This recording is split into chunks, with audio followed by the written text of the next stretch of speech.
as if we didn't need to see it again. We know this, that when Labour run things, they run them badly. Londoners are starting to see through it, and we have a brilliant candidate in Susan Hall who will, on the 2nd of May, prove to Sadiq Khan that actually Sadiq can't. And we will, and I don't think I'm breaking any state secrets here, also have a general election. Now, this is likely to be a general election where the Conservatives enter as the underdogs. And I know in recent years you will have had difficult conversations with voters. I certainly have. But I would say just 3 things about those conversations. First, every single conversation I have had on the doorstep has been improved by the mention of Rishi Sunak and the job that he does as our Prime Minister. Second, that there is no enthusiasm for Sir Keir Starmer and even less trust in him. And third, that wherever Labour runs something in the country, they run it badly. Let me tell you first about our great Prime Minister. The message coming across loud and clear from the doorstep is that people can see we're moving in the right direction, that the Conservatives are getting on with the job, and that Rishi Sunak is the right man to steer this country through extremely challenging times. People understand also the tough choices and the trade-offs that true leadership entails. They look at our Prime Minister and see someone who is prepared to make the tough, long-term decisions to get the country on the right path for our future. Someone who is not afraid to challenge the old-style Westminster politics of short-termism that we have seen so much of in the past. That earns respect. It wins trust. And it will be by continuing to win that trust and respect that we will also win nationally next year. Which takes me to my second point, that there is no liking for Sir Keir Starmer and definitely no trust. Who is the real Sir Keir Starmer? The friend and supporter of Jeremy Corbyn? The puppet of Tony Blair? Or the mouthpiece of Just Stop Oil? All we do know is that he has broken every single leadership pledge and flip-flopped almost 60 times in just 3 years. This is a man who will literally say anything that suits him at that time. I've always thought that the best leaders wake up each morning and ask themselves, what am I going to do today? Some leaders ask themselves, what am I going to say today? Sir Keir wakes up and asks himself, what am I going to believe today? And ladies and gentlemen, can I just let you into also a little bit of a secret? These are available. Anybody who likes this association of Sir Keir Starmer with flip-flops, I have these available at the Conservative shop outside for just £16.99, also online at conservatives.com, your own pair of Sir Keir Starmer flip-flops. I warmly recommend them to you.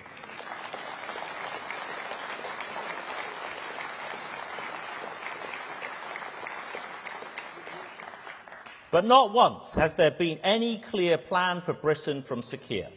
He is not honest with people about the challenges that the country faces. He has no new ideas, criticises from the sidelines, calling for yet more money to be magicked up. Now, here's another thing we know, that wherever Labour runs something, they run it badly. I've already mentioned London. Look at Wales. We're going to hear from Andrew Davies later this afternoon, and David T.C. Davies, the Secretary of State for Wales. Patients almost twice as likely to be on the NHS waiting list as they are in England. But according to Sir Keir, Labour in Wales is, quote, a blueprint for what they would do in Westminster. Now, that's not a blueprint, ladies and gentlemen. It is a red flag, and it's bringing Wales to a standstill. Look at Labour-run Birmingham City Council. Its leader handpicked by Sir Keir and his union paymasters to sort out the finances. Praised by Sir Keir just a few months ago. So what did they do? They voted unanimously to bump up their own pay packets, blow millions of pounds on consultants, all paid for by hiking council tax for hard-working local people by the maximum amount. This is Europe's largest local authority. Before being hit by a £760 million legal bill for, and here is the irony, equal pay claims. £760 million for one local authority. A Labour council that spent more time thinking up, you might remember this, from the height of the pandemic, more time thinking up new woke street names than looking after their own finances. Birmingham City Council really did have a diversity grove. They had an Inspire Alley. And now, ladies and gentlemen, they are up bankruptcy avenue. From what we do know of Labour's plans for the UK, the entire country would go the same way. Labour's plan for energy, lovingly crafted by Just Stop Oil, would leave us gasping for energy imports from unfriendly foreign powers. Their plan for immigration would see the numbers coming into this country decided not by us, but by Brussels. And their plan for the economy has already signed the UK up to £90 billion of uncosted funding commitments. Before putting money on the credit card, didn't work out so well for them last time. Now, you can probably work out where this is going. Dear Chief Secretary, no money left.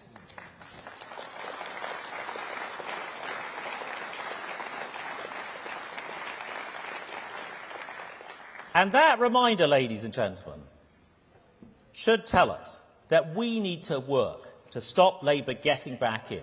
We cannot let them do to the UK what they have done to Wales, what they have done to London, and what they have done to Birmingham. There is a surefire way to stop them in their tracks. It's through effective campaigning, ladies and gentlemen, and winning next year at all levels.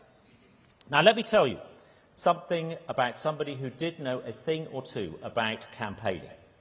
A much-loved member of our Conservative family who represented his constituents with the utmost dedication. Sir David Amess, Member of Parliament first for Basildon and then for Southend West. Many of us will remember his campaigns on issues, including the honouring of Raoul Wallenberg for his amazing humanitarian works in World War II, support for those suffering from endometriosis, and, of course, the awarding of city status to his beloved Southend-on-Sea. And many of us remember well, I'll never forget the day, the deeply shocking circumstances of his murder in the course of his duty. So today, in his memory, I am proud to announce the launching of the Sir David Amess Fund to support more dedicated local campaigning. The Sir David Amess Fund will be available to all of our Members of Parliament to apply for. The fund will be focused on supporting local campaigns which transcend party politics, such as campaigning to secure city status for their town. There will be 2 successful applicants each year, with funding made available to support them campaign on and better promote their local cause.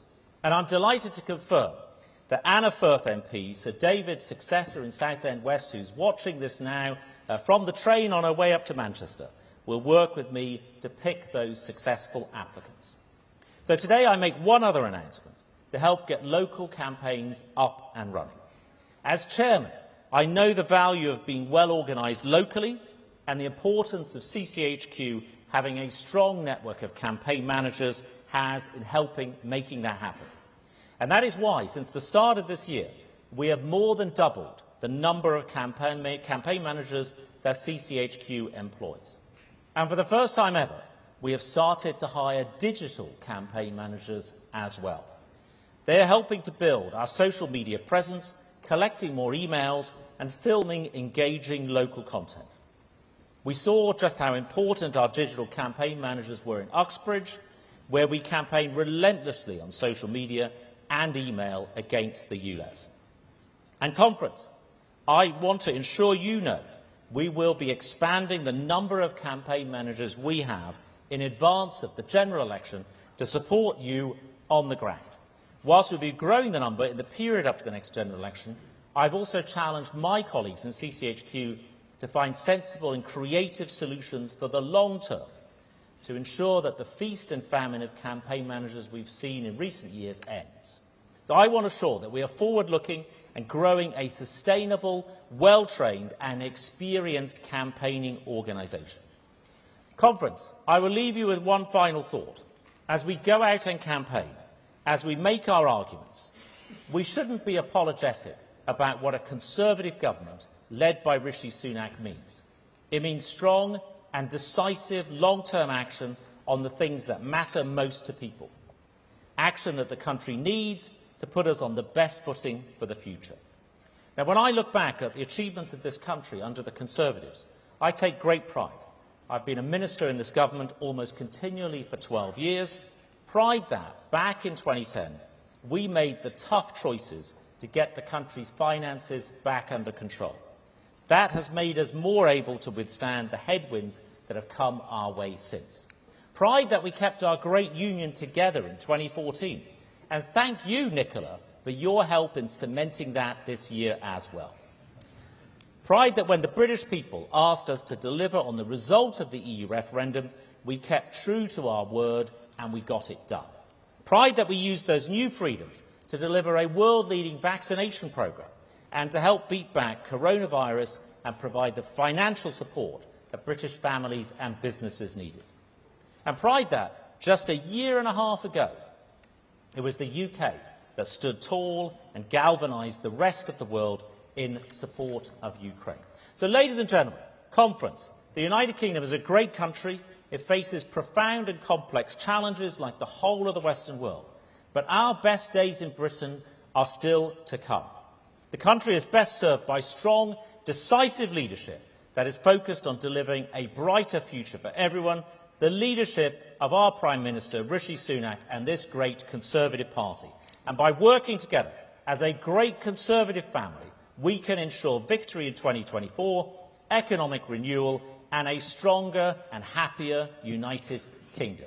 Thank you very much indeed, and welcome to conference.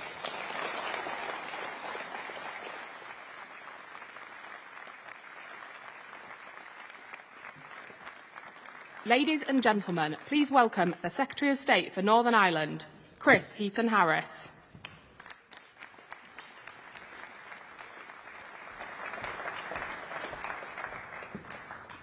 Hello, conference, and welcome.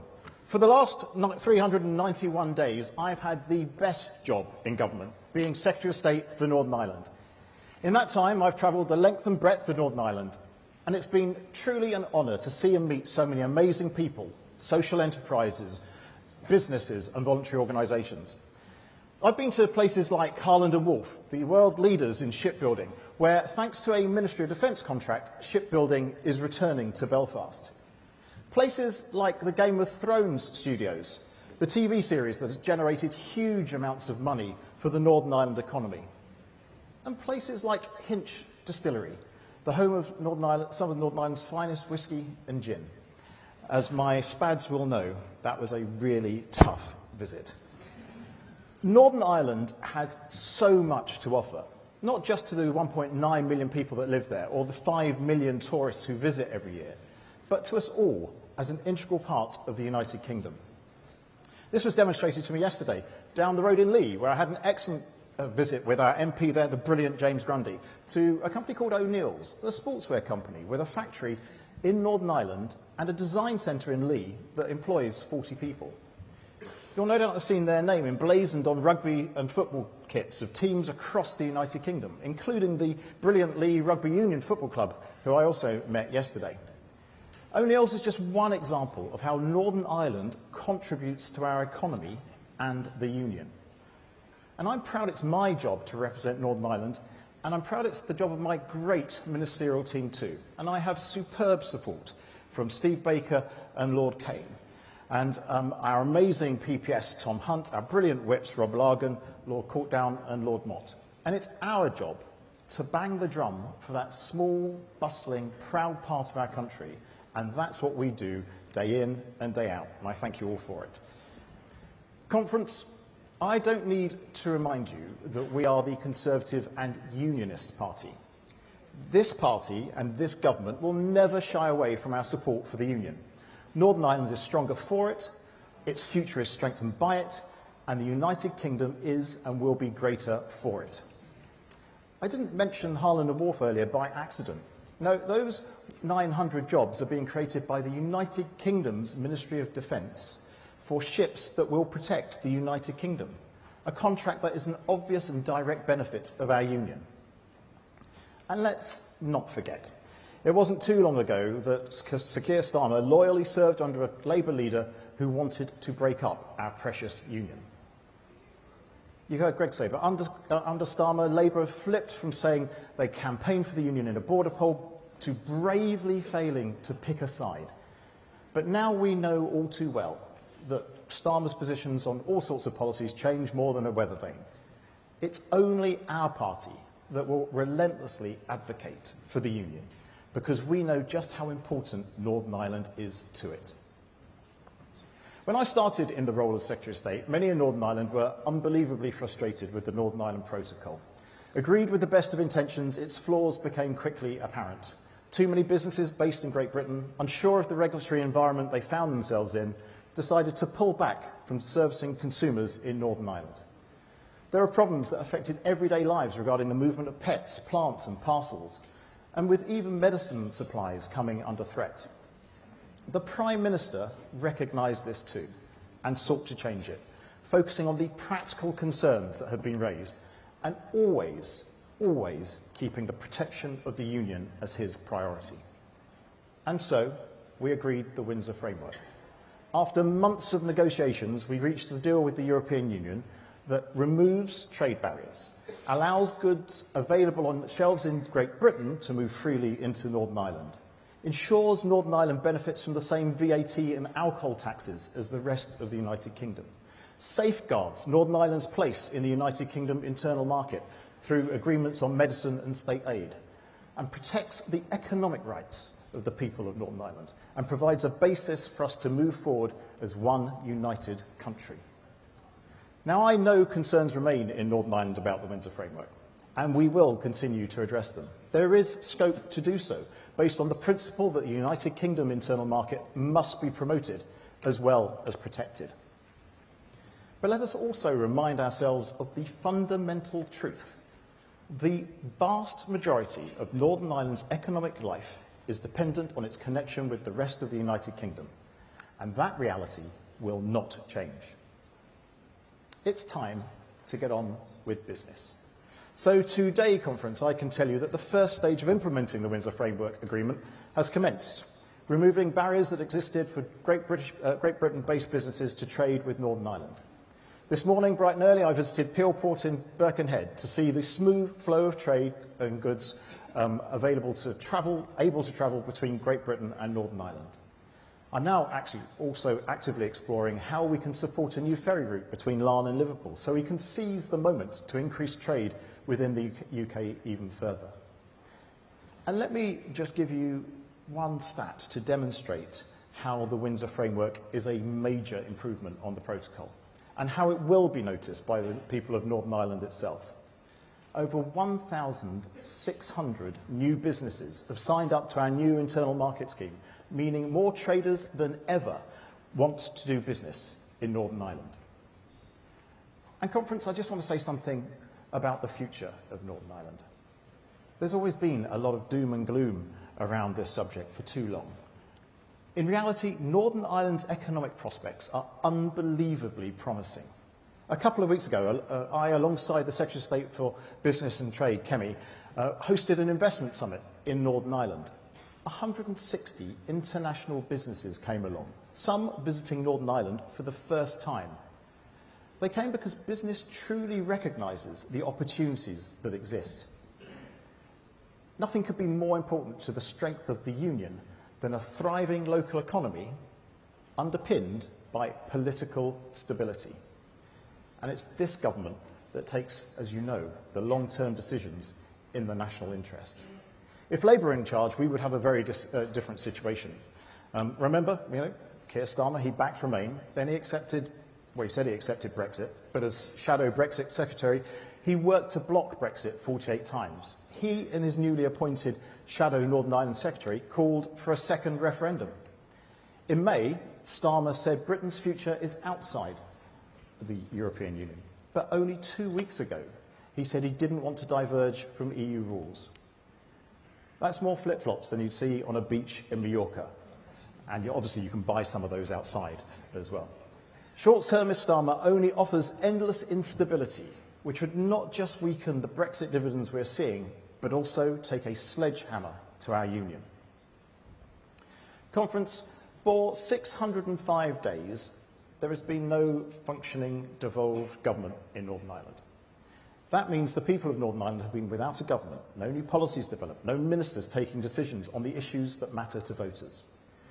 Since starting this job, I've been working to get politicians back to Stormont because I believe the people of Northern Ireland are best served by the MLAs they elected to take decisions for them. People in Northern Ireland need their locally elected politicians to take action, to make Northern Ireland's finances more sustainable, to improve the health service there, where 22% of the population are on a waiting list. And there is, I'm afraid, a very long list of other things that need to be sorted. So I say to my friends in the unionist community, we will continue working to answer your remaining concerns. You know and we know that progress has been made and we are working in a constructive spirit. And it is clear that the vast majority of people and their political leaders want to get this done. Conference, it is the 25th anniversary year of the signing of the Belfast Good Friday Agreement. Since then, Northern Ireland has come a tremendously long way. But for those 25 years, victims, families, survivors have been left, some of them have been left without answers about what happened during the 30 years of the Troubles. This Conservative government recently passed the Northern Ireland Troubles Legacy and Reconciliation Act. And whilst it delivers on a manifesto commitment we made to our veterans, it's also of genuine help to all of those affected by the Troubles. It sets up a body that aims to provide answers and accountability to those who want it, and is open to all victims of the Troubles. Conference, if I may, I'd very much like to thank Lord Kane here sitting at the front for steering this piece of legislation through. It's massively changed over the course of the last year, and it needed all of his immense skill and diplomacy throughout that time to get it over the line. So thank you, Jonathan, indeed.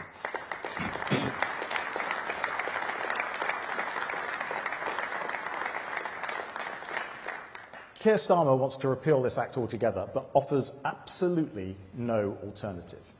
Labour have flip-flopped on this issue going back to the days of Tony Blair and Peter Hain, and yet again it is a Conservative government that's made a hard but long-term decision to solve a problem that had been left unaddressed by Labour and would be undone by Starmer. So, Conference, Northern Ireland has come a long way, and I know it can go even further. It's thriving as a centre of creativity, innovation and entrepreneurship. Those 160 investors from across the globe who descended on Northern Ireland last month for our investment summit did so because they know Northern Ireland has a bright future that's brighter as being part of the United Kingdom, with its troubled past behind it, with its executive back up and running. The opportunities available for the people of Northern Ireland are endless. And the union of the United Kingdom will be strengthened for decades to come.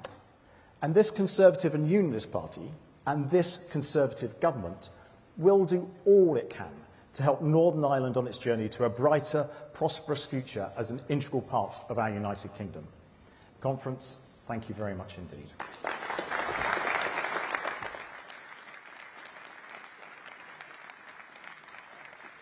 Ladies and gentlemen, please welcome Andrew R.T. Davies, leader of the Welsh Conservative Party in the Welsh Senedd.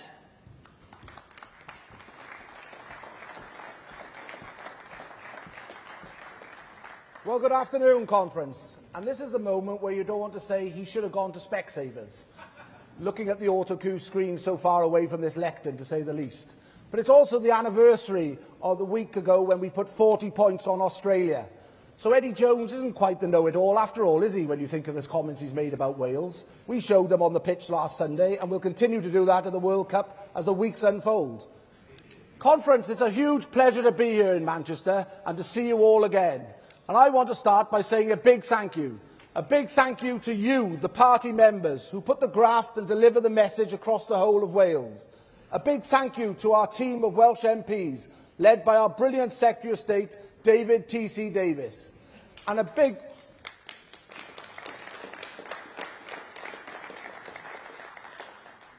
thank you to our Senedd members, who work tirelessly every day, holding Mark Drakeford and Labour to account. A big thank you to our Prime Minister who has shown leadership and stamina in the face of some of the biggest challenges this country has had to face. Taking the tough decisions is never easy, but that's exactly what Rishi is doing, taking the long-term decisions for a brighter future. As a party, we all want to protect our environment and reduce emissions, but we must do it in a way that doesn't hit working families in the pocket. Rishi's common sense approach will achieve that.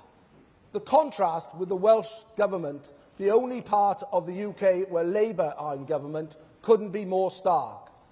Rather than take a common sense approach, they're motivated by extreme ideology. In the past month, they've introduced a blanket 20 mph speed limit across the whole of Wales. Labour's own figures show that this will cost the economy £9 billion. The cost of changing the signs alone is up to £40 million. And nearly 500,000 people have signed a petition calling for Labour's blanket 20 mph speed limits to be scrapped. But Mark Drakeford won't listen. And the Labour minister who imposed the blanket 20 mph speed limits on Wales arrogantly dismisses the decent Welsh people who signed the petition as anti-safety.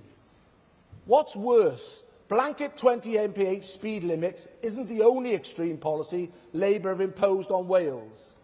They've also banned all major new road building projects. And that's not all. Our Prime Minister has introduced tough measures to secure our borders through our Illegal Migration Act. But in Wales, Labour want to pay illegal migrants £1,600 a month. And Labour's other big priority in Wales, spending £120 million on 36 more politicians. This is extreme ideology from Labour, and it has imposed dangerous measures onto the Welsh people. It is also a distraction from the things that matter. Let us take our Welsh NHS, which has been run by Labour for the past 24 years. Waiting lists are far longer than in England. Ambulance response times are slower. And cancer outcomes are worse. And unlike in England, where the Conservatives have protected the health budget, Mark Drakeford and Labour voted to cut our Welsh NHS. And just a fortnight ago, Welsh Conservatives once again voted to protect our Welsh NHS from the cuts that Labour want to impose, supported by the Nationalists. Their priority isn't the Welsh NHS. It's spending £40 million on blanket 20 mph and £120 million on 36 more politicians. They're out of touch, and their extreme ideology is also hurting our Welsh economy. Their balmy road building ban has deterred investment, and their toxic tourism tax has hit a key Welsh industry. But there's one thing we must not forget, and this matters to everyone across the United Kingdom. Keir Starmer has described Mark Drakeford's Wales as his blueprint for the whole of the UK. That's right, Starmer will deliver longer NHS waiting lists, he'll deliver open borders, and he'll wage war on the motorists. Drakeford has cosied up to the Welsh Nationalists who prop up his administration, and Starmer would do exactly the same with the SNP. That's what's at stake at the next general election, and why, as Conservatives, it's our duty to win. So we leave Manchester, we must roll up our sleeves and get on the campaign trail and hammer this home. I'm as proud a Welshman as they come, and it pains me to see what Labour have done to Wales.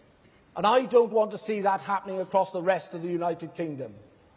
So together, let's stop that happening. Let's take the fight to Labour. Together, we are taking the long-term decisions for a brighter future, and we're delivering for our great country. Thank you, Conference.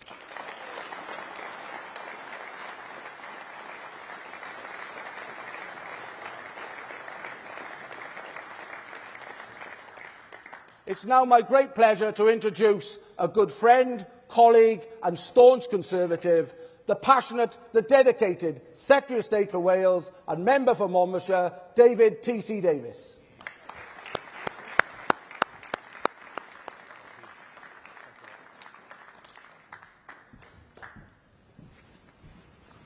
Well, ladies and gentlemen, it's always a pleasure to be introduced by Andrew R2 Davis, who, as you can see, is so energetically holding the Labour government to account in Wales. And we're also joined today by many of our wonderful Senedd members, by our Welsh members of Parliament, by, of course, our councillors, by my predecessor, Peter Fox, who's now the Assembly member, the Senedd member for Monmouth, all of our activists, and, of course, many others from Wales. It's always a mistake, actually, to single anyone out, as I just did, but I do want to pay a quick tribute to one of my predecessors, Simon Hart, who did a fantastic job as the Secretary of State for Wales and is now serving as our Chief Whip and doing a very good job at that as well. I do mean that, by the way, but it is always a good idea to say nice things about the Chief Whip at all times in my job. But how wonderful it is to be in Manchester, to feel already the enthusiasm and the energy to get out on the doorsteps and to win the next general election. And here in Wales, we do have a special role to play in winning that historic fifth term.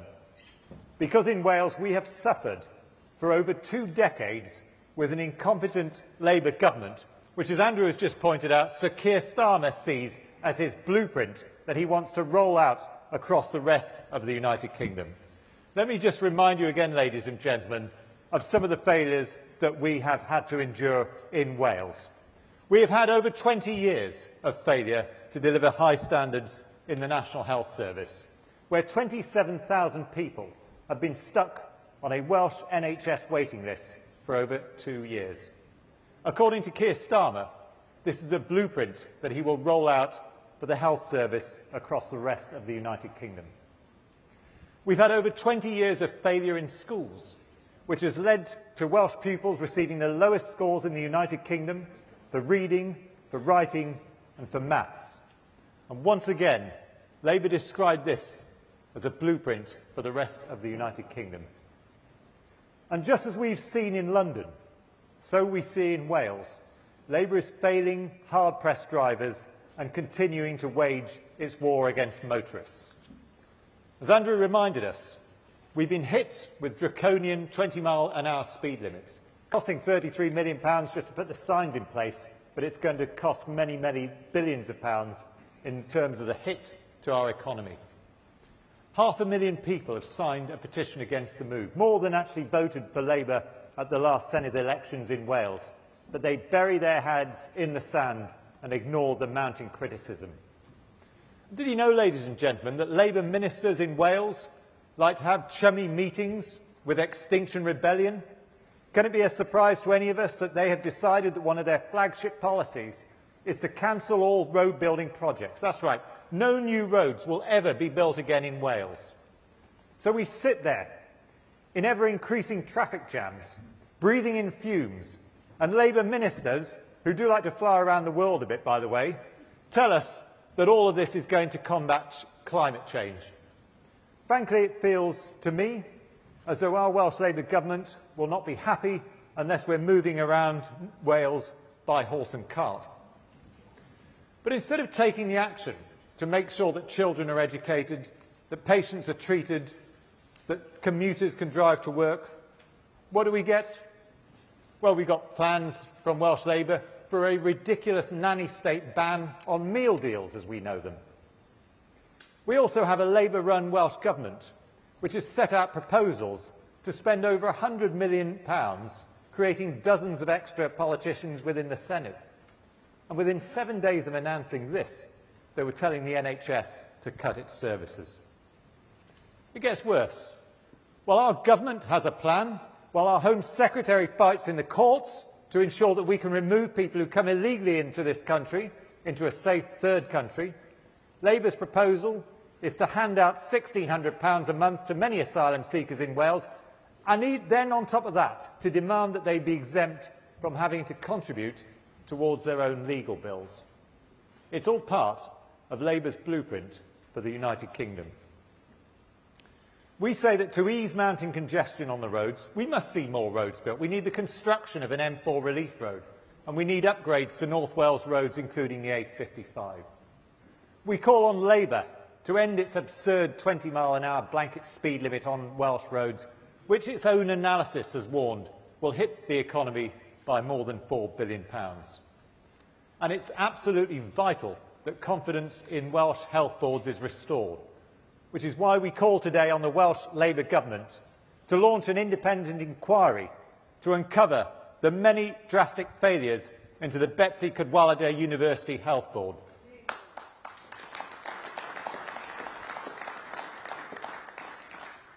And with 27,000 people currently stuck on a waiting list for more than 2 years, Labour need to focus more of their resources on tackling this backlog. Before anyone says to you, ladies and gentlemen, that perhaps they say that they don't have enough money, let's just remind ourselves of one thing. The Welsh Labour Government are currently receiving the largest funding settlement from the UK Government in the history of devolution, thanks to our Prime Minister, Rishi Sunak. We are providing a record £18 billion a year, which is still increasing in real terms over this spending review period. The people of Wales desperately need Labour to put an end to its political posturing and finally start acting in our nation's national interests. We need to hold Labour account for what they've been doing in Wales and make sure that it doesn't happen to the rest of the United Kingdom. We must contrast Labour's appalling record of failure with delivery by our Conservative government. This was a government which was elected to sort out Brexit, and we have delivered. This was a government that brought the UK through the worst health crisis in a century and rolled out the fastest vaccine in the world. And it was our Prime Minister as Chancellor who ensured the fastest and most generous furlough scheme in the world. More than 100 jobs were saved in Wales alone. Our government has stood up for democracy in Ukraine, so much so that the Ukrainian President has publicly thanked the Prime Minister and this government for the United Kingdom's leadership. And while Labour have failed Wales, the Conservative Party have been delivering. Under Rishi Sunak, Wales has so far received more than £200 million as part of our ambitious levelling up agenda. Wales received not one but 2 free ports, which will generate thousands of local jobs for local people. And only today, the Prime Minister announced that 4 places in Wrexham, Barry, Merthyr Tydfil and Cwmbran, places which Labour have forgotten, will receive £20 million over 10 years to invest in local people's priorities. We've also recruited thousands of extra police officers to keep Welsh streets safe. And our bold plans for Wales do not stop there. Just this month, along with Kemi Badenoch, I was able to announce £500 million is going to secure the future of steel in Port Talbot. It's a plan, ladies and gentlemen, that has saved thousands of jobs and means that steel will continue to be made in South Wales.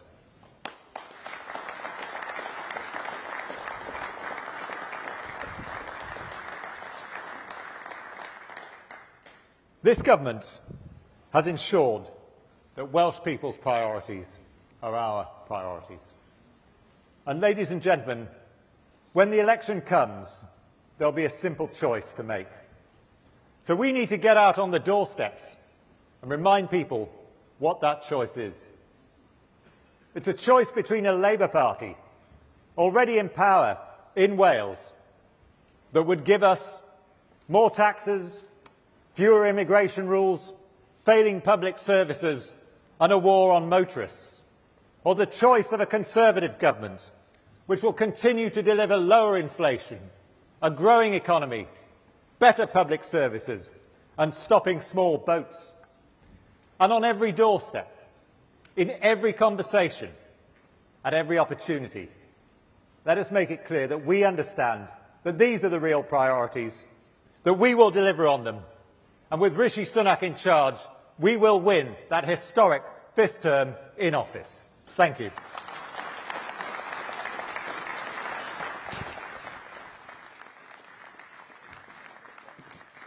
Ladies and gentlemen, please welcome Douglas Ross, leader of the Scottish Conservative and Unionist Party.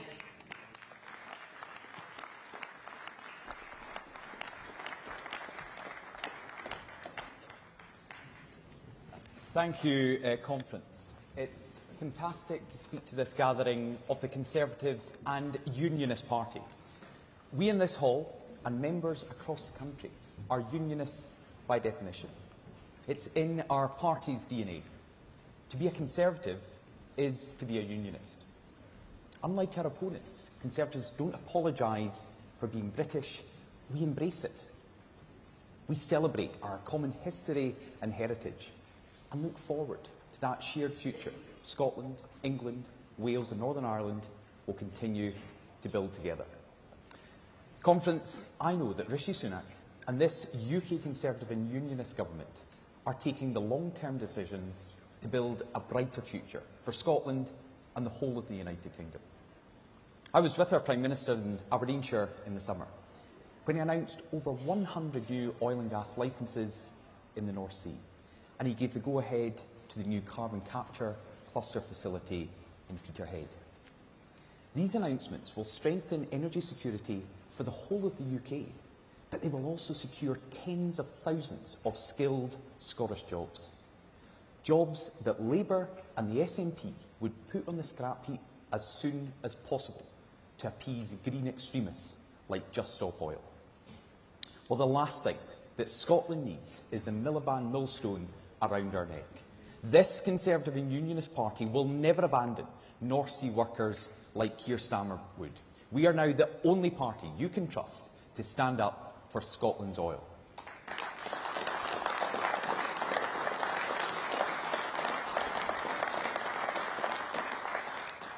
And these announcements are just one part of what the Conservatives are delivering for Scotland. From free ports to spaceports, roads to ferries, supercomputers to agricultural technology, we are investing in the projects that will drive growth across our whole country, secure and create Scottish jobs and Scottish businesses, and strengthen the essential contribution Scotland makes to our United Kingdom. Well, Conference, it's been a pretty interesting year in Scottish politics. I have more than a few things to update you on since we last met. In fact, I'm struggling to know where to begin. Well, let's start here. Nicola Sturgeon is gone.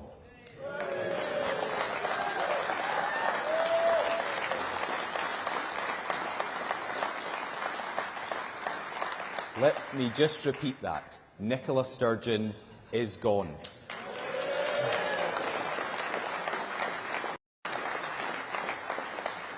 For years, we were told that she was unstoppable, that she could apparently do no wrong.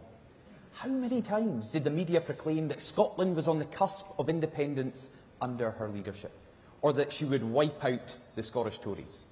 Well, I can proudly say that her career lies in tatters, and we, Conference, are still here.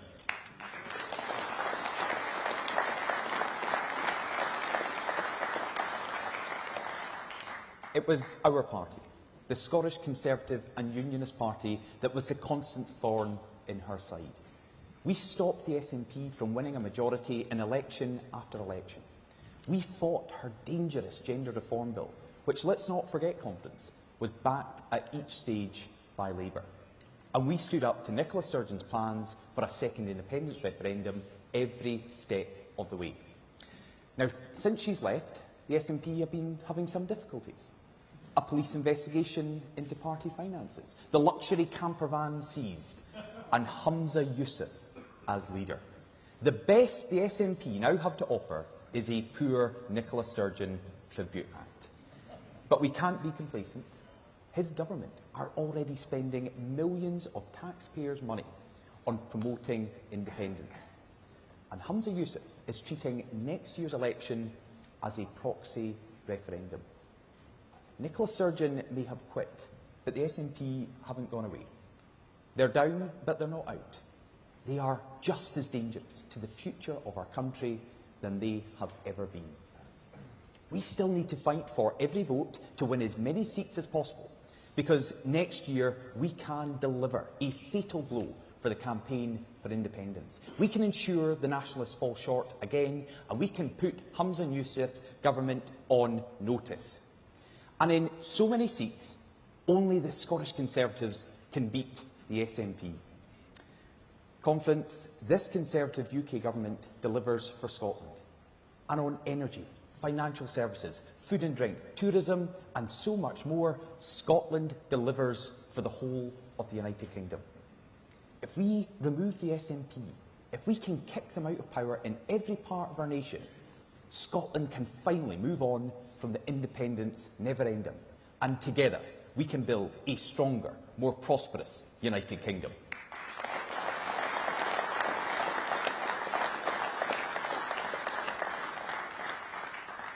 Now, to speak more about strengthening our country, let's welcome to the stage the man who put Scotland at the heart of the UK Government, the scourge of SNP globetrotting, the bin man of the Greens recycling schemes, the defender of women's rights, my friend, your Scottish Secretary, Alister Jack.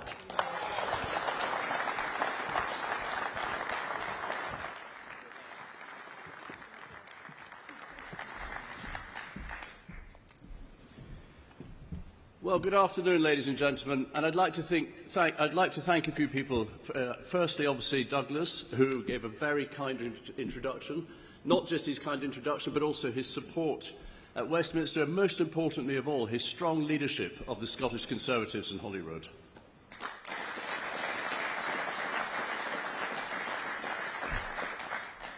Secondly, I'd like to thank my Scotland Office ministers, Malcolm Offord and John Lamont, the ministerial team. They're sitting here at the front of the auditorium, and they do excellent work in Scotland. I want to thank them for everything they do. Thank you very much, gentlemen.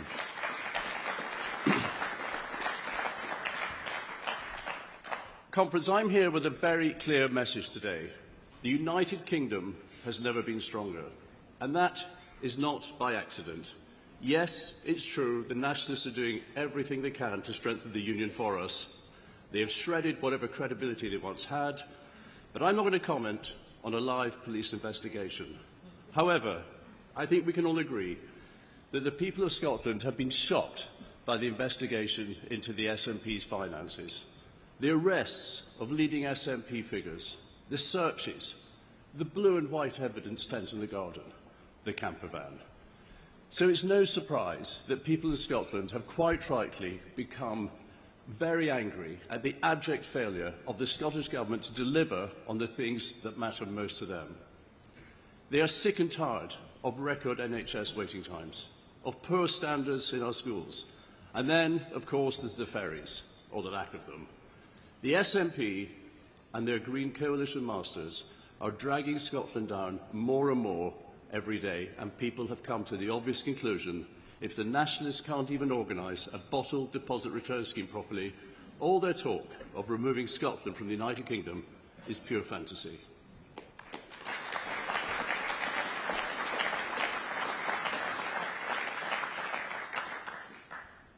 Ladies and gentlemen, the SNP are increasingly looking like a busted flush, but that's not the only reason why the United Kingdom is stronger than ever. The Union is stronger than ever thanks to this government, the most active and effective UK government in Scotland in the devolution era. And I'm very proud of that. And I'm very proud of that because we have a great story to tell. We have delivered record funding for the Scottish Government, so they really have no excuses for their poor performance in areas such as health and education. We have supported families across Scotland facing cost of living pressures. We have pledged to halve inflation, to get the economy growing, creating better jobs and to bring down the national debt. And we're reaching out across the world to maximise the benefits of Brexit, striking trade deals worth billions of pounds to our distillers, our salmon producers and our defence industry. And we're not just seeing the benefits of Brexit for the UK with trade deals either. The Chancellor has introduced new financial service regulations. We're backing our fishing industry. Now it's out of the hated common fisheries policy, and we've passed legislation allowing our farmers to use cutting-edge gene editing technology. Cutting-edge technology that has been pioneered in Scotland, but which is sadly banned in Scotland by the SNP Green government at Holyrood, despite the wishes of our farmers and the NFU Scotland. As Secretary of State, I've also been clear that we will use our post-Brexit internal market legislation to protect Scotland's free-flowing trade across the whole of the United Kingdom, because 60% of our trade is with the rest of the UK, and I will not allow the Nationalists to create unnecessary obstacles. Ladies and gentlemen, I'm pleased to say that we're also supporting our globally successful oil and gas industry. This government is clear. We should continue to use our own North Sea resources as we move to net zero. our own resources as we bring down prices and improve our energy security. Both Labour and the SNP are threatening to shut down your oil and gas industry prematurely, and I believe that is sheer madness. It cannot be in Scotland or the United Kingdom's best interests. We must support our oil and gas industry just as we support renewables, as we will transition to a much better future. And at a time of war in Europe and wider global uncertainty, we've also backed our amazing armed forces to the hilt, so much of which is based in Scotland. So perhaps now is a very good moment for me to pay tribute to my friend and fellow Scot, Ben Wallace, an outstanding Defence Secretary who has served this party, this government and our country with great distinction.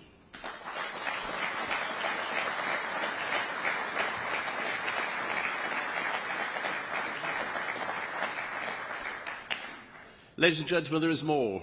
This government is going further than any previous government of the devolution era in delivering for Scotland. As Secretary of State for Scotland, it has been my privilege and passion to drive forward direct UK government investment in Scotland. It is now worth £2.5 billion, and that is over and above the Scottish Government's record funding settlement. I was absolutely delighted with the announcement today that 7 towns in Scotland will receive around £20 million each as part of our long-term plan for towns. It is the latest in a long line of levelling up initiatives reaching every corner of the country. It is creating jobs, transforming communities, delivering high-profile projects that people really care about. We are backing small-scale grassroots initiatives, high-profile arts projects, cutting-edge research in universities, and much, much more. We've also led the way creating free ports based around the Firth of Forth and the Cromarty Firth. The Prime Minister and I visited the Cromarty Firth where the news was announced, and I know that he, as a long-term champion of free ports, is as excited as I am about the impact this will have on the Highland economy. We're following up that by creating investment zones in Aberdeen and Glasgow. And ladies and gentlemen, we recognised some time ago we had to change the damaging old philosophy of devolve and forget, leaving too much in the hands of the devolved administration in Holyrood and allowing the role of the UK government to fade into the background. Well, today, I can announce the era of devolve and forget is well and truly over. It is dead, it is finished, and I promise you, it is not coming back under my watch.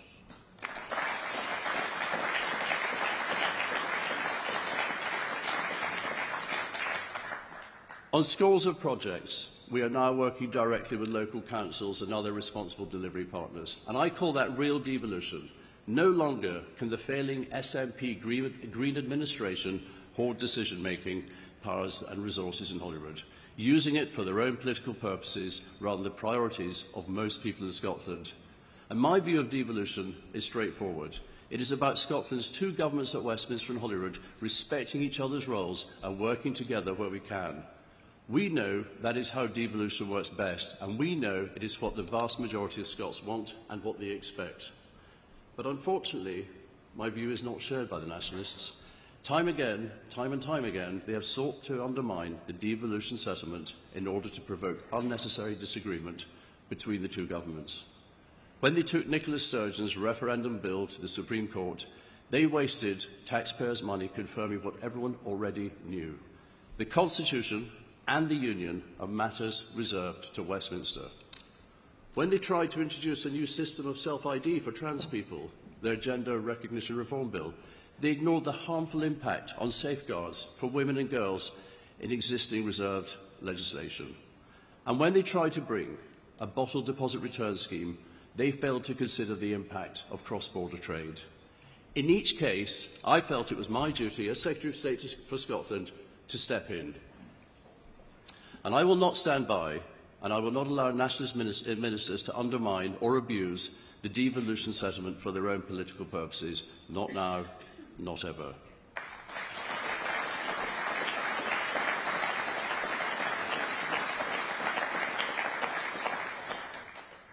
Sadly, I'm not surprised by the nationalist approach. They do not support devolution, so why would they respect it? But what concerns me are the consequences. The waste of time, money and resources that should be focused on people's real priorities in Scotland. Struggling businesses left out of pocket by the collapse of that shambolic bottle deposit return scheme. the anxiety felt by so many women at the potential erosion of safeguards afforded by the Equality Act. The Scottish Government need to understand that their political game playing causes real damage. And as Douglas Ross said so forcefully earlier this afternoon, they need to drop their narrow obsession with breaking up Britain and do the job they were elected to do. They need to respect devolution. They need to take that record budget they receive from the Treasury and they must use it to deliver public services that Scots can rely on.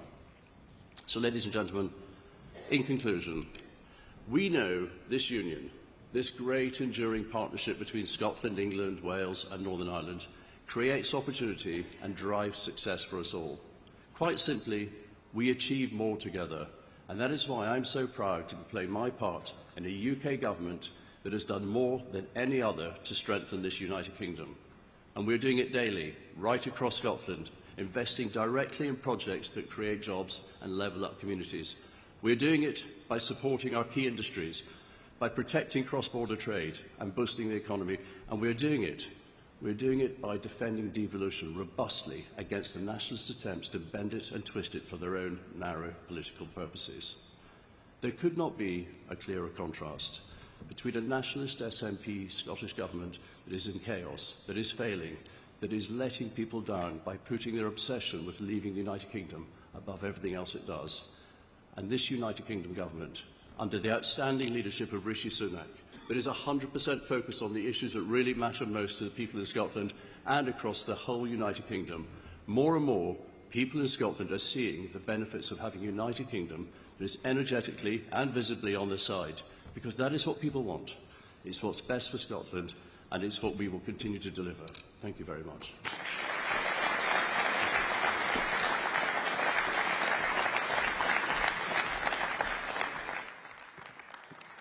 Ladies and gentlemen, please welcome the Secretary of State for Defence, Grant Shapps.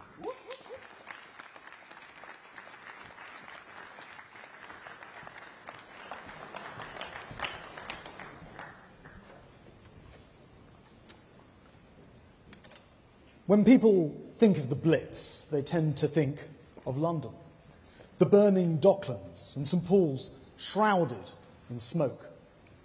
But Manchester endured its own Blitz early on in 1940, where some 680 people were killed. Fortunately for our country, that kind of systematic destruction on this scale is a thing of memory. But imagine if a trip to the market or restaurant could be your last, that you or those that you love might fall victim to a sudden attack by a cruise missile or a suicide drone plunging through the sky. This is daily life in Ukraine, on freedom's front line. Even as the fighting falls deep into its second year, it's still hard to believe that full-scale war is raging here in Europe. And Ukraine isn't some long-away, distant country of which we know nothing. It's part of the family of European democratic nations. And they are fighting for their very survival. Fighting for freedom against an invader as ruthless as any in modern times. A tyrant who sees civilians as collateral damage in a failed war of conquest he cannot win, but he also cannot find a way to exit either. Putin hoped to take Ukraine by bluff. A swift armoured invasion designed to seize Kyiv and install a puppet government. Ukraine would be taken quickly. It would be overwhelmed. It would be reduced to a vassal state, its identity and freedom crushed. But the Ukrainian people were not going to let that happen. And neither were we. The United Kingdom stepped up.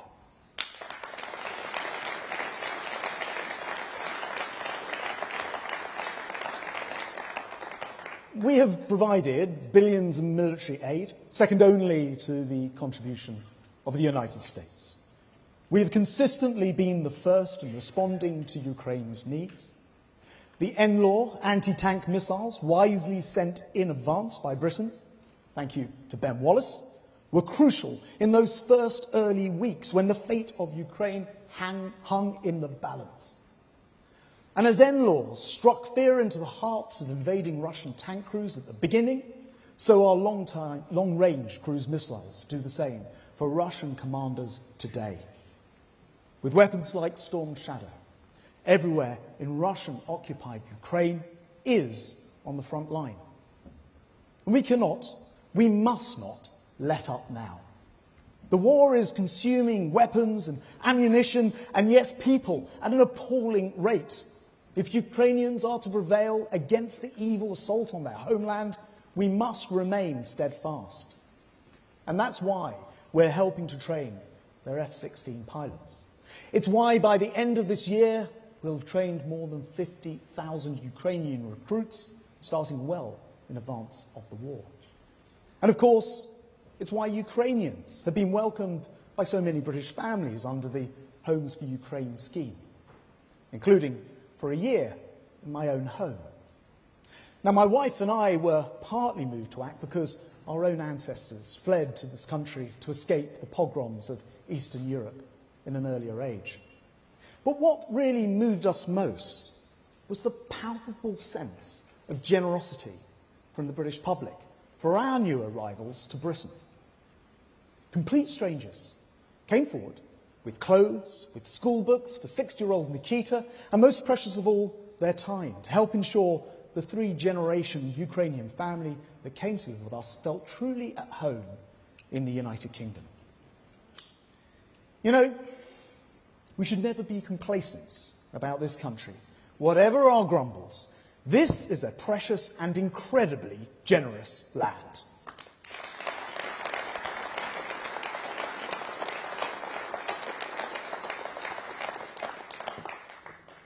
On my first visit to Ukraine this summer, I visited Nikita's nursery in Kyiv.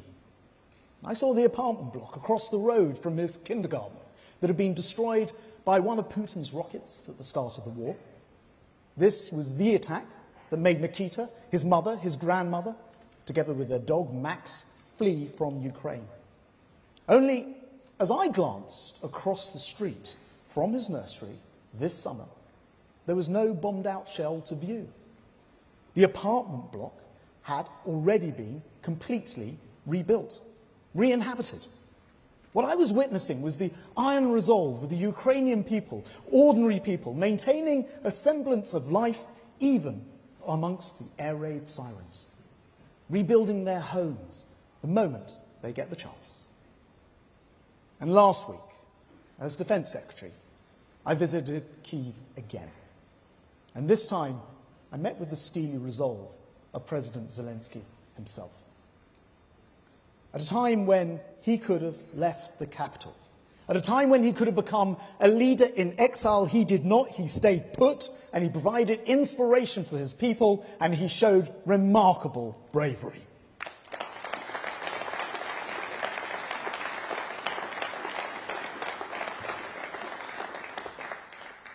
Ukraine has taught us a lesson. The war reminds us of the unprovoked aggression by one nation against another is still a reality in global affairs. Left unchecked, we are all in danger. And this is why we must invest in our defence. That's why, under the Conservative government, defence spending has exceeded £50 billion a year for the first time ever.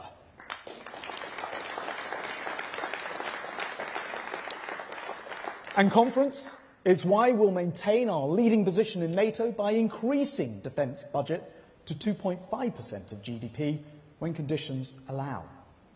Because we know the world is changing. So, as a result, we're working ever closer with our allies, developing the latest naval technology to protect our Commonwealth kith and kin in the Pacific as they face the challenge of a rapidly expanding Chinese navy.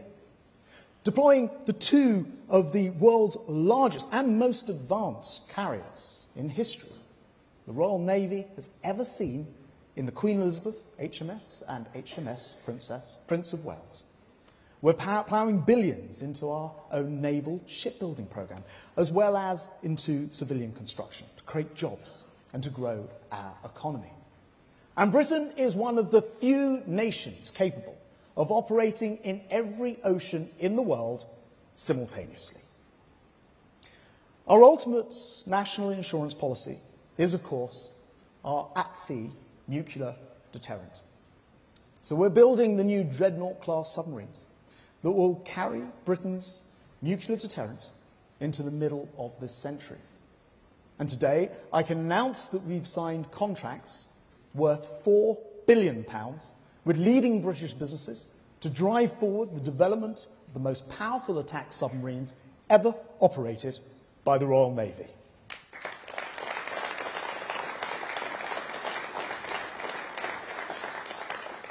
These hunter-killer AUKUS submarines will empower the Royal Navy to maintain our strategic advantage under the sea, enabling us to compete with emerging navies anywhere in the world as our world becomes more unpredictable and dangerous. Today's announcement will support thousands of jobs, from Barrow-in-Furness, where these submarines will be built, to Derby, where our reactor build facilities will be expanded. And by backing British businesses to develop them, we're taking the long-term decisions we need to boost our defence industry and to grow our economy. Under our Prime Minister's leadership, the Conservatives are putting UK at the very heart of NATO. Vladimir Putin shattered peace across Europe, but in doing so, he made our collective will and our resolve more important than ever. And in response, the UK is taking a leading role in ensuring that NATO remains the bedrock of our security for us and for our allies. We are one of NATO's very few members exceeding the critical 2% of GDP target for the amount of money which is spent on our defence. And, of course, we are the largest defence spender in Europe, and we're delivering capabilities our alliance needs. Today, I can announce the UK has stepped up again with 2 new deployments. First, in response to a request from our Polish friends, RAF Typhoons are landing in Poland as I speak to support our NATO ally with the growing threat of Russian interference. Deploying ahead of Poland's elections, there'll be a very powerful way of undeniably showing Putin that this Conservative government will protect democracy and freedom from any despotic tyrant that threatens our allies.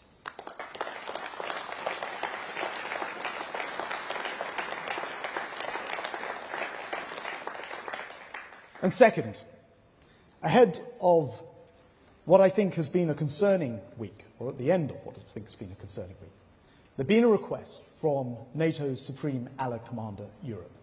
And so I have authorised the full deployment of a battalion-sized UK Strategic Reserve Force to NATO's Kosovo peacekeeping mission. In the days ahead, hundreds of soldiers from the 1st Battalion, Princess of Wales Royal Regiment, will join the 400 British servicemen and women already in Kosovo. And as the best of the best, I know our soldiers will do the United Kingdom proud.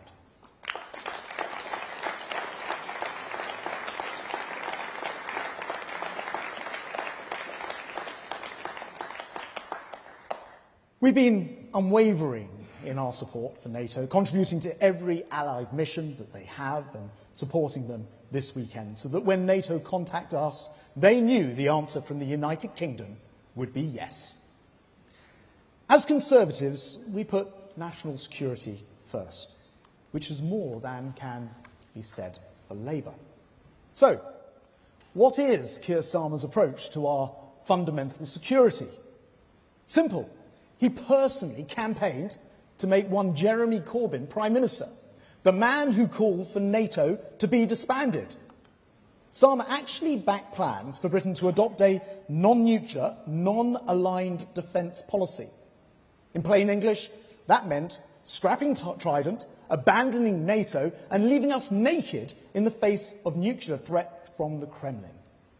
And that isn't just the Starmer of the past. Since then, he's gone further, appointing a shadow foreign secretary who has repeatedly voted against renewing our nuclear deterrent. You know, in the military sphere, it's sometimes good to keep your enemy guessing. The problem with Keir Starmer is that on policy, he keeps everyone guessing, including himself. What would Britain's armed forces look like after 5 years of Labour? Who knows? The man will say anything to get himself elected. But the one thing we do know is that you just cannot trust Labour on defence.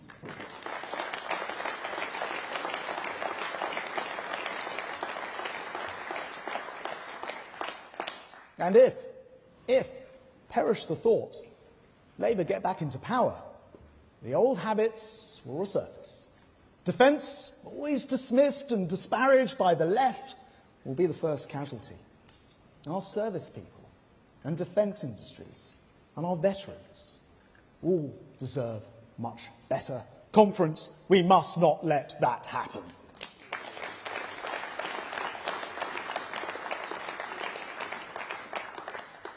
But there is one area in which we absolutely must do better. Service life is tough enough on families, servicemen and women, without having to put up with substandard accommodation. There are too many old and creaking buildings in our estate, and that lowers morale. Our accommodation estate is in fact very large. Indeed, if the Ministry of Defence was a housing association, it would rank amongst the biggest in the land. So I'm making it a personal priority to improve its quality, which is why we're injecting £400 million to ensure that we provide the modern accommodation that our service families deserve.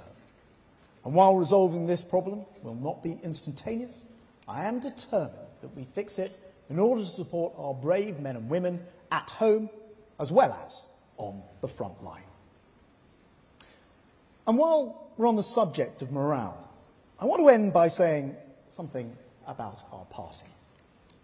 One of the things I most admire about the military is that they don't gloss over the harsh realities. Now, times are tough. We are behind in the polls. The pundits tell us that Labour is a shoo-in, and we wouldn't be human if we didn't sometimes feel the pressure. But for those who think that this conference is going to be nothing more than inward-looking or downcast, I say this. This country faces an important choice. Rishi Sunak will make the hard but necessary long-term decisions to get the country on the right path for the future, or Sir Keir Starmer, a man focused on the short term, lacking the backbone to make the big changes that Britain needs. In Rishi, we have a leader who's weathered a very brutal baptism of fire and is coming through. His mettle has been tested and not found wanting. He stuck to his course, trusting in what he believes to be right for the country. It doesn't always make him popular in the short term, but that is the price of doing the right thing. We need leadership that puts the national interest over self-interest and does what is right, not what is easy. Now, I trust British people, their good sense, and they can spot a serious man to take the tough decisions. And they can spot an opposition leader who's made an art out of political opportunism. So let's take the fight to Say Anything Starmer. He's measuring the curtains. He thinks he's home and dry. He thinks that he can take Downing Street by bluff. But as the steely Sir Claude Auchinleck said before the first battle of El Alamein, when the British had their backs to the wall and Rommel seemed triumphant, let's show him where he gets off. Thank you.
Britain is back.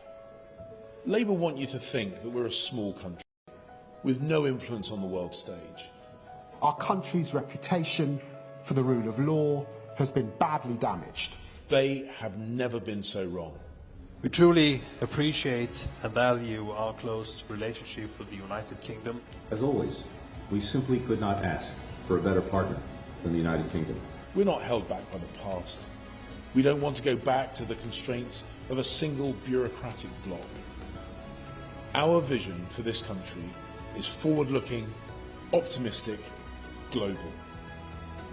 And we can be proud that the Conservatives are working and winning for the British people all around the world. Ladies and gentlemen, please welcome the Foreign Secretary, James Cleverly.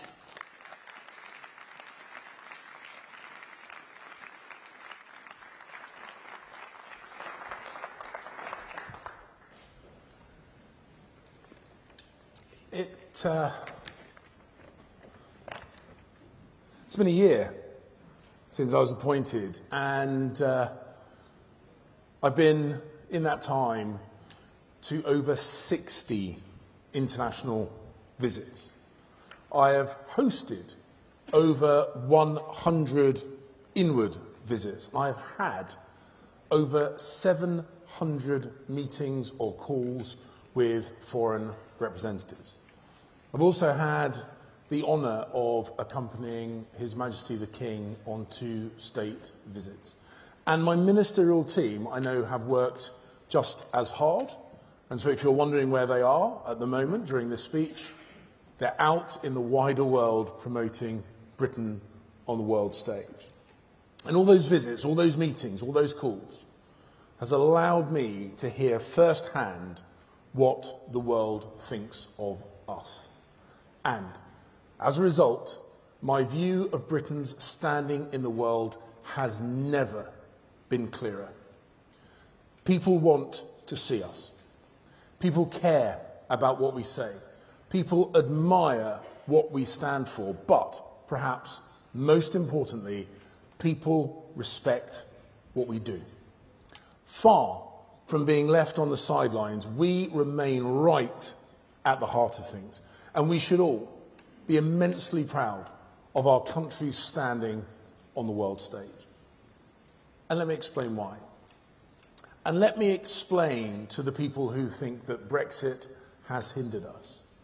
Let me spell it out to the people who think our best years are behind us. And let me make it clear to those on the Labour benches who want to play politics and put our country down. This government, with Rishi Sunak at the helm, takes decisive measures and is prepared to take the tough, long-term decisions for the benefit of our country. And so, of course, we send emergency rescue teams to Morocco and to Turkey and Syria in response to those terrible earthquakes. And of course, we evacuate those British nationals caught up in the Sudan conflict. But we also sign free trade agreements with countries around the globe. We lead by example in our unrelenting support for Ukraine, and we call out Russia for its heinous crimes. And we sanction the brutal Iranian judges who target the brave women of that country who are campaigning for nothing more than their freedoms. We have consistently helped the worst off in the world lift themselves out of poverty. We have consistently fought injustice wherever we see it, and we have consistently led the way in times of international crisis. But some people ask me, when they talk to me, they say, James, that's all well and good, that's great. But what does foreign affairs matter to the British people? How does it help the people of Braintree, or Belfast, or Banchory, or Bridgend? Well, it helps because when we engage with our allies, old or new, we become safer and we become more prosperous. The PM gets it. Our party gets it. You get it. Keir Starmer and his crowd don't get it.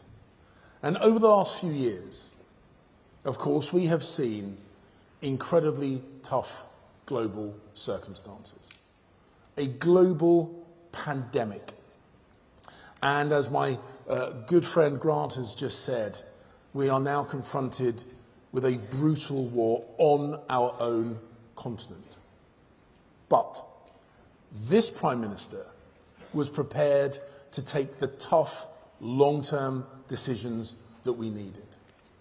And we have thrived, despite the incredibly strong economic headwinds, powered by the pandemic and intensified and amplified by the war in Ukraine.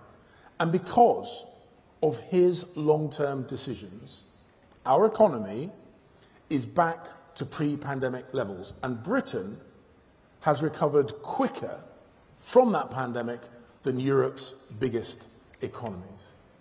Under this Prime Minister, we have made immense progress in very little time.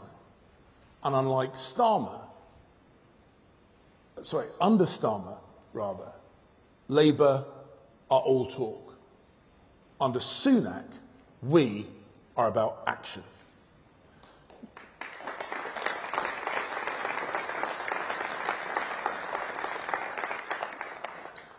As I say, in the relatively short time that Rishi has been Prime Minister, let us look at what we have achieved.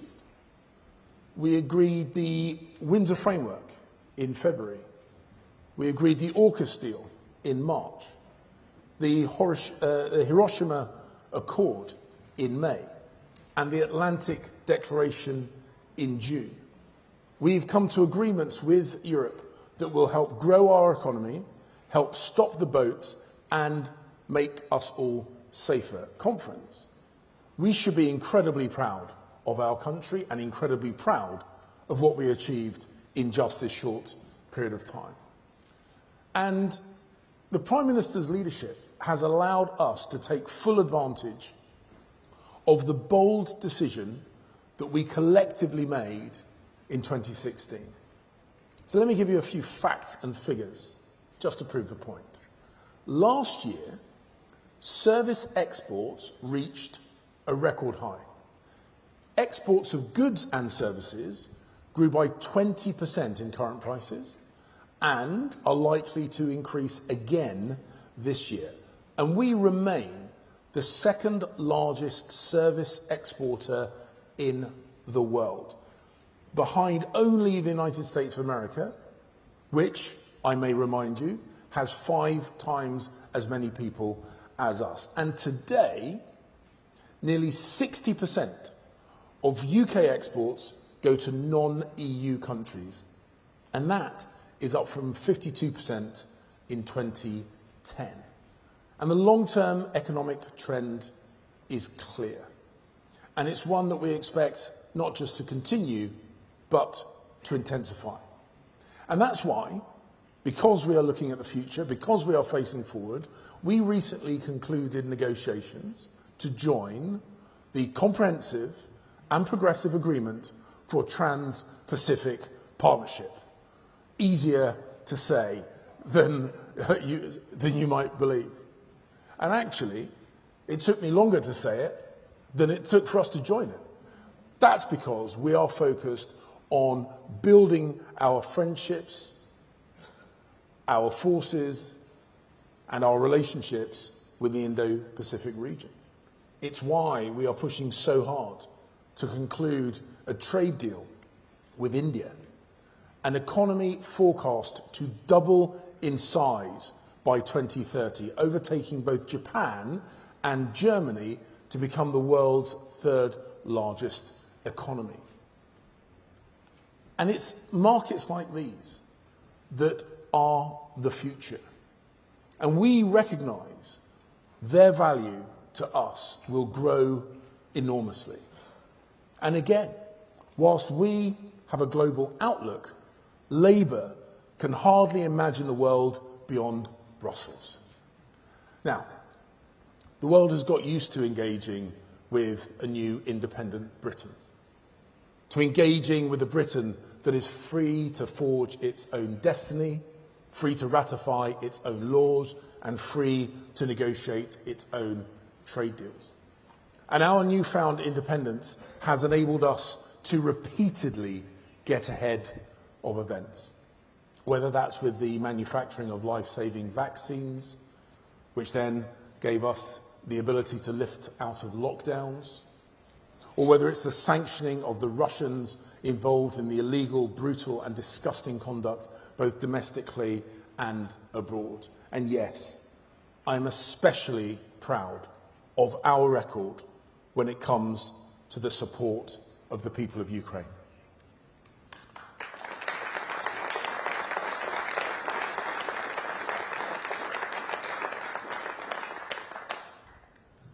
We foresaw the extent and the intensity of the fight that President Zelensky and his brave people faced in February of 2022. And I consider it a personal privilege to have done what I can to maximise international support for that courageous country. But never let anyone forget that for almost a decade now, every Conservative Prime Minister has backed Ukraine. From training Ukrainian troops after the initial invasion of Crimea, 2014, to standing up to Putin over the poisonings in Salisbury, from arming Ukrainians with the NLAW missile systems when Russia first initiated their full-scale invasion, to sanctioning Putin and his cronies who have facilitated the brutalizing of the Ukrainian people. And let's remember that Prime Minister Rishi Sunak continued in this proud tradition with his unwavering support. He was the first world leader to supply Ukraine with NATO standard main battle tanks. He was the first world leader to commit to training fast jet pilots. He was the first world leader to supply the long-range missiles that support those brave Ukrainians fighting in the front line. And earlier this year, Rishi Sunak hosted the landmark Ukraine Recovery Conference in London, where we secured billions of dollars in international funding so that Ukraine will be able to rebuild itself once they win this war.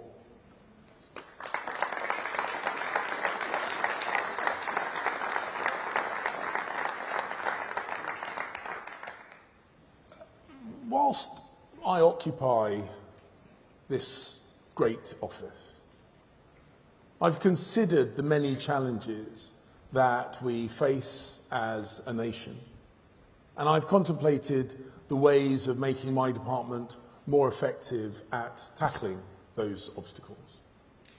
For example, when it comes to stopping the boats, we have and will continue to coordinate and cooperate not just across government, but with our international allies as well.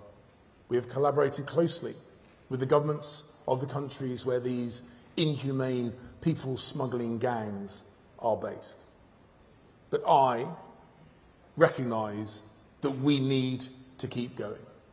And so today, I've written to all of our ambassadors, all of our high commissioners, and I've instructed each and every one of them to do even more work with the countries in which they represent the UK to help stop the abhorrent trafficking of human lives across the English Channel. Be in no doubt at all, our diplomats will redouble their effort to bring an end to this terrible, terrible injustice. Now, I'm incredibly proud of the diplomats that I work alongside. I have no doubt that they are the best in the world. But I want to ensure that our diplomatic service is truly representative of the UK. And unsurprisingly, I believe that those who have served our nation on the battlefield can continue to contribute beyond their tours of duty. Which is why I have tasked my officials to carve out space in our diplomatic service for veterans. And I look forward to working with Johnny Mercer, our Veterans Minister, to ensure that the men and women from our armed forces, who we know are amongst the best of us, to give them the opportunity to be the best at representing the UK.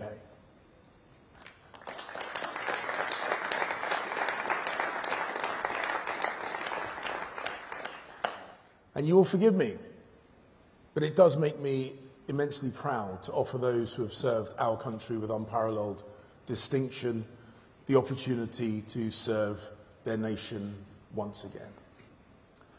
Speaking of service and pride, you will know that I served as chairman of this great party during 2019. And I remember the doomsters and the gloomsters who predicted another hung parliament. They predicted an outright Conservative loss, or at best, modest Conservative gains.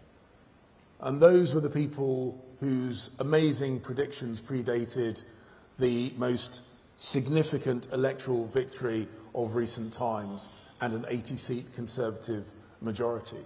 And yet, today, I see the same old faces, the same voices, the same old politicians making the same old tired predictions.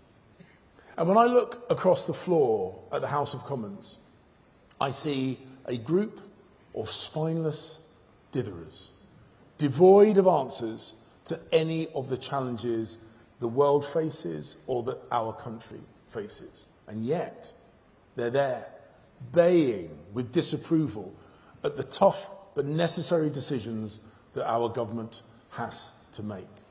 And where, I ask myself, is the leadership from their so-called leader? Because Sir Keir can't make up his mind whether he supports leaving the EU or whether he supports remaining in the EU or rejoining the EU. He pledged to cut tuition fees in order to get elected as Labour leader and then went back on his promise as soon as he became Labour leader. He resigned from Corbyn's cabinet, then he rejoined Corbyn's cabinet, then he campaigned to make Jeremy Corbyn Prime Minister. What we see is no clarity, no consistency, no policies, no plan, only the same old tired opportunistic politics. Keir Starmer's Labour Party doesn't stand for anything. And whilst Sir Keir and his comrades represent the tired politics of the past, the Prime Minister is ready to do things differently. And why? Because the Conservative Party believes in Britain's epic potential, and the Labour Party is unwilling to take the tough decisions that will ensure the prosperity and the safety of this country for generations to come. Conference, I can think of nothing more counterproductive than handing over the keys of government to a group of political chancers and visionless ideologues. It is a scenario I refuse to entertain. Because a party that does not believe in Britain cannot be trusted to lead it. Only the Conservatives have a plan for the future. Only Conservatives will take the tough decisions that will keep us safe and keep us prosperous. Only the Conservatives will stand with pride on the world stage. The people of this great country will see that, and that is why they will vote for Rishi and the Conservatives at the next election. Thank you. Thank you very much.